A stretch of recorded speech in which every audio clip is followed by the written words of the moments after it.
The Kwara State, where Governor Abdulrahman Abdulrazaq has blamed Islamic extremists for the recent massacre of victims who were targeted for refusing to submit to an altered religious doctrine.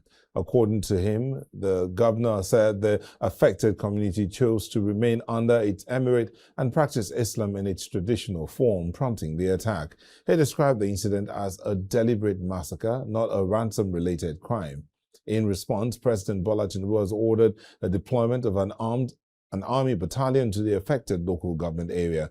The presidency says the troops will spearhead Operation Savannah Shield to confront the attackers and protect vulnerable communities.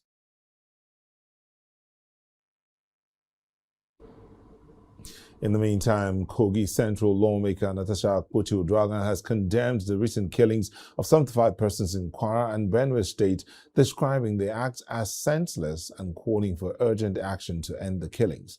The lawmaker slammed the rising violence, saying it is a threat to national unity and stability. In a heartfelt condolence message, Akpoti-Uduaghan urged government to move beyond rhetorics and deploy coordinated, decisive measures aimed at ending the killings and guaranteeing the protection of lives of the citizens, saying it must be non-negotiable. She called for prompt investigations to end the cycle of impunity and a people-centered security architecture to restore public confidence. And to further discuss this whole situation from Benue, from Kaduna to Kwara and down to Benue, I'm joined by a retired wing commander of the Nigerian Air Force, Musa Salmamu. Thank you for coming. Thank you for having me. Good evening, viewers. He's a peace and development analyst. Again, thank you for joining us here. Thank you. Also joining me virtually from Kaduna is Auwal Abdullahi, retired military veteran and convener Northern Consensus Movement. Auwal, thank you for joining us as well. Thank you for having me. This matter, I mean, let's start out with Auwal. Since you are in Kaduna, the 84 that have come back now this afternoon, you heard our reporter there, that makes it 166 that were kidnapped on that fateful Sunday in January. What would you say? Some say they were just released. There are those who are assuming or coming up with, what do you call it now, conspiracy theory, so to speak, that there were negotiations and ransoms that were paid. Well, whatever it is, the most important thing is there was an abduction and there is a release. That is the most important thing.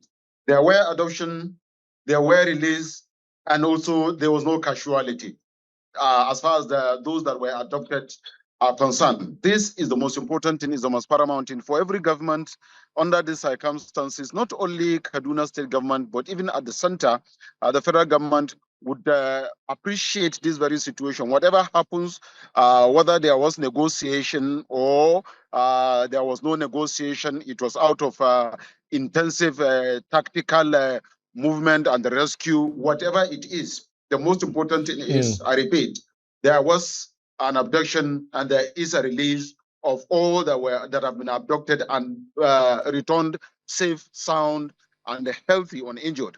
If you recall, the governor of Kaduna State during that time, when he visited, he promised the community, and of course, Kaduna State and Nigeria by extension, that he will do everything humanly possible to ensure that these people are released unharmed. Equally, the security agencies made a commitment. The president himself made a commitment and gave a standing instruction to all security agencies to ensure swift, I repeat, to ensure swift release of this or rescue of these victims. Yeah, thank you. Let me bring in Musa here. I'll still come back to you, especially because you are on ground in Kaduna. Musa, now at this point in time, we know that these victims, 166 of them, are really traumatized. The first 11 that were released, then the 82, and now these 84. These 84 will be joining from the report you got from our correspondent. What kind of treatment would you say they will be getting? Do you have an idea what kind of treatment they should be getting, but let's not say what they will be getting, what they should be getting? So for me, most important, and I think it's important that we, the narrative. So before I come to your question, I want us to look at the narrative and to also look at it from within our own social setup. Now, I heard your reporter talking about several times, 2-3 times, he mentioned about Christians when he was referring to the captives. I think it's a very wrong narrative for us to start ascribing when such things happen to the religion or the faith, whatever, of those that have that are the victims. Now we are looking at it, and where it's coming from, perhaps from the narrative or from how the American media. I don't think this Yes. is on, because these were abducted from in a the church. I agree with you. But however, if you look at the news, and I'm not talking about this in particular, I'm talking about wider. The wider, okay. Because if you look at even the release from Kwara State, they were talking about Muslim. So now we are beginning to label the victims not as individuals, not as Nigerians, but as either Muslims or Christians, or maybe very soon we'll say traditionalists and so on. And we keep forgetting that Nigeria, by our constitution, is a secular state. Exactly. So, and I think I understand where this is coming from, because the narrative coming from, for example, from the United States, you have to look at in strategic communications, you have to look at your audience, local audience. In America, it is allowed. America is a society of binaries. Even if you're an American, you are either Hispanic or Black American, you are this or that, and so on. So it's normal. It's a normalized way of calling things. In Nigeria, you don't identify me as maybe the highest, you say maybe Northern Nigerian. We do not identify ourselves by our faith. You don't say Christian Nigerian. You don't say Muslim Nigerian. You just say you are a Nigerian. So I want to urge all of us that in saying all these narratives, we must focus our eyes on the ball. Nigerians. It's Nigerians that are suffering all this, whether they are from the north, the south, Christians, Muslims, or even people that don't practice any religion or their traditional African religions. Now, back to the question of what type of support should they be given? Should they be getting? The first, which I suppose and which I saw, is that psychosocial support is the first kind of trying to check their health, check their, because this experience, if you've come close to anything like this, you know how traumatizing it is. First as individuals, as families, as communities. Now, after that is done and all their health and so on is checked, and they're a bit stabilized, and that fear, because security, whether we like it or not, is also psychological. It's how you feel. Do I feel secure? Do I feel safe? Do I feel safe to go back to that area, to that place? Will there be issues of PTSD, kind of trauma, thinking that for any, they keep remembering that incident. If you hear anything, you'll be thinking this.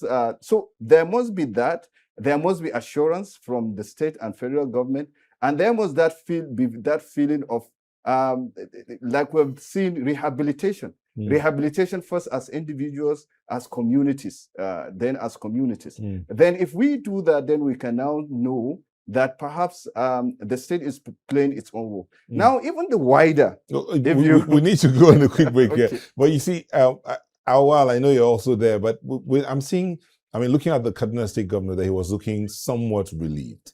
I do know that, or we understand from the reports we've gotten, that there are certain things he's also doing in terms of job creation, creating a conducive environment for everybody, regardless of religion or where you're coming from, even if you're not originally from Kaduna State.